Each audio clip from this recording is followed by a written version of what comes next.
Bitcoin and Ethereum, what's its next move? Let's find out if the chart's gonna lie to us today. Bitcoin, oh my God. It was like saying, oh yeah, I'm going down, I'm going down, I'm going down, I'm going down, and nope. What's up with that? What's up with that? We're gonna talk about that and more in today's episode. We're gonna have a lot of fun with this, right? You know, you gotta be careful, right? I've always said this many, many times, right? This is Bitcoin. And it can just kick the US dollar in its butt at any moment in time because there's such a limited supply that eventually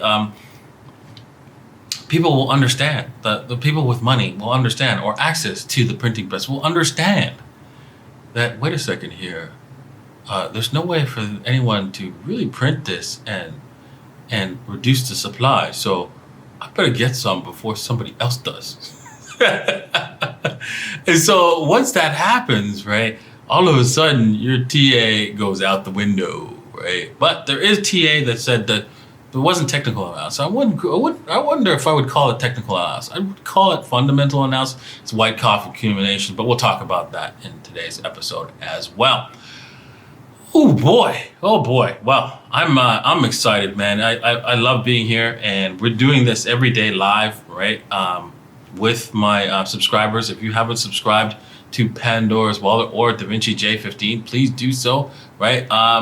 And join us live every day. And then you could also see what we're trading. I had, of course, I showed you guys my trade, and then, didn't go too well, but Lee, he actually had a different trade. And yeah, you'd be able to see what Lee is doing.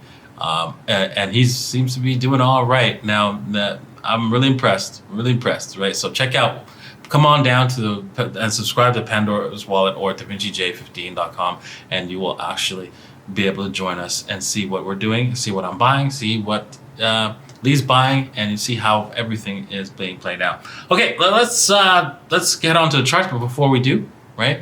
Remember, this is not financial advice. Please do your own research before putting any money into the market. Okay. Oh boy. Let's undo all that. So, I mean, we could talk about this. I want to talk about this. You cannot look at this and see a positive end result.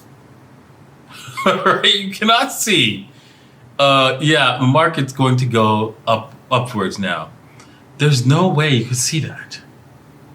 Right? And yet, even down here, you can see this. See this RSI? There's nothing here. That indicates very little. Like the divergences were like useless, right? There was like one from here to there, but it was absolutely useless. Didn't confirm until it was like thermal, right? And yeah, you had no way of knowing that this was going to happen. Absolutely none. And yet here it goes. It just somebody just came into the market and they hit the buy button. Like, yeah, you want to sell? I'll take that. That's all it took. And yeah, that's what happened here. And you can see what's scary here is there's actually on the 15-minute chart, and I'm trying to figure out why it doesn't show up on the larger time frames, is that there is the actual volume divergence here. And volume divergences are extremely powerful, right? You can see the price, the volume, there's more people interested in buying, right, than they were up here, coming up to this run up here.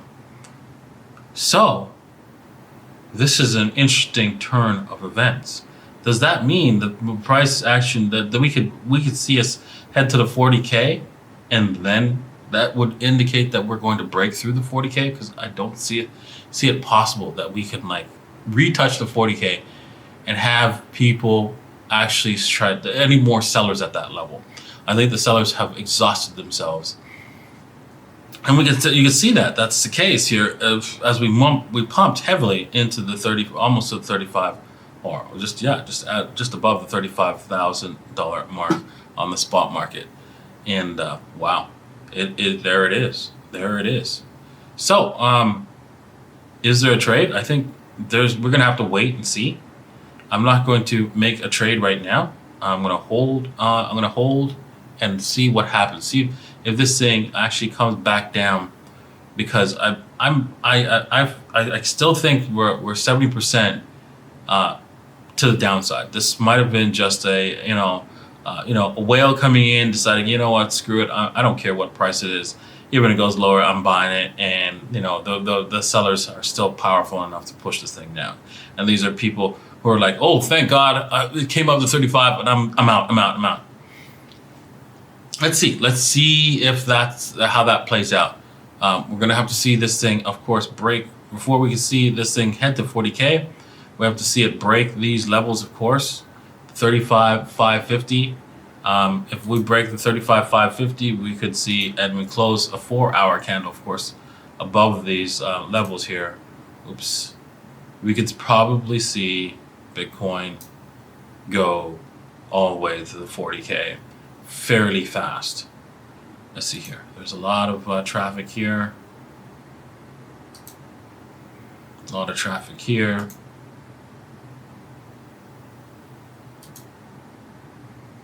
So you can see that this is a lot of traffic zones where we can see probably Bitcoin. Let's see if this, let's see more, if there's any more traffic zones. Nope, that's it. Yeah, so this is a key pivot point though. Yes, you can see that all this right here, yeah, look at that. It's practically a point of control. And I wouldn't mind seeing that on volume indicator. Well, I'm going to add that another day. The point, see if the point of control is at this level, because that would be interesting. Because you can see it's pretty much the dead center of the market, and you see a lot of traffic where we bounced off of it. Yes, this is a definite resistance, heavy resistance level. That if we break above it, boom, boom, and hold above it, boom, boom. That's it. We can see this thing move up to the $40,000 level, and then once we knock on the 40,000, maybe we'll just do a little bit pull back and then try again. I think once we try again, that's it. Up to the moon. Oh wow, that's lights out for the bears and up to the moon for Bitcoin. Let's hope that's the case, right? A little bit, wow, I can't believe the market has changed that much in a short amount of time. And you can see the W action playing out as well. Right here, right here, right here. Wow, beautiful, absolutely beautiful. Let's head over to Ethereum, right? But before we do, if you want to trade, remember you can head over to Bybit. DaVinci J15, oops, DaVinciJ15.com, and you can trade this as well. Make sure you can get some bonuses. Click on the link in the description below and also in the pinned comment. All right, let's head over to Ethereum. And again, Ethereum looked just as whack as Bitcoin was. Yet, no, am I going to go down? No, I'm not going down. I'm going up. I'm taking this out. We're not out of the woods yet for Ethereum. It's got to be back all the way up into above the $2,200 level for it to be out of the woods. We could possibly recheck this resistance level. You can see there's a lot of resistance in these three lines here that we have across. Should we check that and come bounce, that could propel it well above the $2,200 level and have us turn this market around.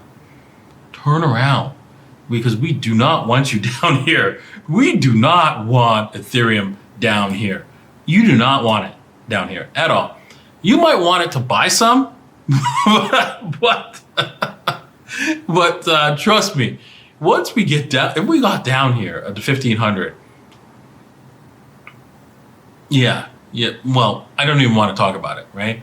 So the fact that we've bounced here and we could turn around and end up going higher, that's a good thing. That's an absolute great thing. You don't want Ethereum down here.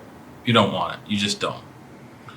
because we've already talked about it many times in this episode, and we don't want to talk about it anymore on these on my shows actually. So let's hope that Ethereum comes back down, bounces up, and breaks up above the 2200, which we could see some hope for even a bigger breakout for Ethereum and moving it higher and going into the stratosphere. But let's just see. We're just gonna wait and see. Let's head over to the dominance. The dominance is like, oh, thank God, right? Because I have a large amount of alts, and I just don't want it to see it move up to the 52%.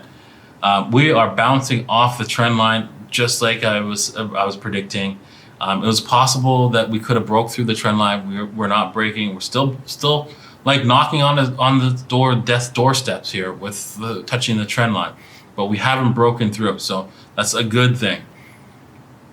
We can see the dominance. We can hope. We have to throw a little bit of hopium here, right? Because the market will do whatever the market wants to do, right? But you can see that we are creating a lower high here on the charts and validating this trend line as as this lower high actually just scrapes along it. Beautiful. If we could continue down, if we continue to start coming down, or even just bumping along the side of it, that would be fine with me, because most likely we were going to break down and head in the right direction, so I can actually get more Bitcoin with my altcoins with using the little lady strategy. And if you haven't used the little lady strategy, make sure you head over to davincicodes.net/videos and check out the little lady strategy right there. We could teach you how to earn more Bitcoin by selling half on a double whenever the price of your alt doubles. And that happens a lot. It happens a lot, price of Bitcoin. And a lot of people who have done the little lady strategy have made a lot of money. One person had turned 1 Bitcoin into 10 Bitcoin in the span of 1 year, and you could do so too. So, and the videos are free, so why not just check it out and learn the little lady strategy. Alrighty, well, thank you all for watching. Thanks for participating in today's episode. Hopefully we can see some sort of change, positive change in the market, because we want to see Bitcoin move up.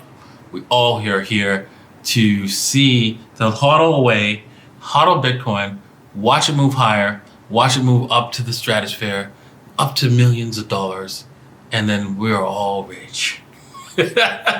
Because we're not here for the money, actually.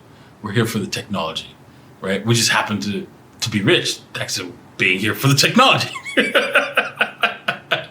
Oh boy. Well, Bitcoin's real. Bitcoin's here to stay. And remember, you need to be a part of it. Cheers.